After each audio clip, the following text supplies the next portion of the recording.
నమస్తే అందరికి, మంచిగున్న రాయల్ ముచ్చట చేద్దంటే నేనైతే హెయిర్ కట్ చేయించుకోనికి పోతున్నా అనమాట. ఏడవైనా ఏం సంగతి అవన్నీ చెప్తా. నేనైతే గూగుల్లో సెర్చ్ చేసి మరి పోయినా అనమాట. మా ఏరియాలో బెస్ట్ సలూన్ ఎక్కడ ఉంది అని అంటే నెరెడ్మెట్లో ఉందన్నమాట. డెకోర్ సలూన్ అనమాట. సిగ్నల్కి ముందే లెఫ్ట్ సైడే ఉంటుంది అనమాట. చాలా బాగా రిసీవ్ చేసుకుంటారు, చాలా బాగా హెయిర్ కట్ కూడా చేసినారు అనమాట. నేను మా ఫ్రెండ్ వాళ్ళ అబ్బాయి వెళ్ళినాం అనమాట. చాలా మంచిగా అంటే చాలా మంచిగా ఓపికతోటి మాట్లాడినారు. వాళ్ళ అబ్బాయి ఎంత సతాయిచ్చినా కూడా ఓపికతోటి ఉన్నారనమాట. నాకైతే మస్తు అనిపించింది. నేనైతే వీ కట్ చేయించుకున్నా అనమాట.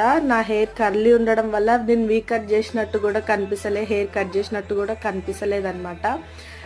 ఆ హెయిర్ కట్కి 500 ఛార్జ్ అనమాట. చాలా బాగా కట్ చేసింది అక్క మాత్రం. నేనైతే ఫస్ట్ టైం ఇంత హెయిర్ కట్ చేయించిన అనమాట. మా డాడీకి తెలిస్తే మాత్రం నన్ను ఫుల్ తిడతాడు. మా డాడీకి ఇవన్నీ నచ్చావు అనమాట. మీరైతే సబ్స్క్రైబ్ చేసుకోరు.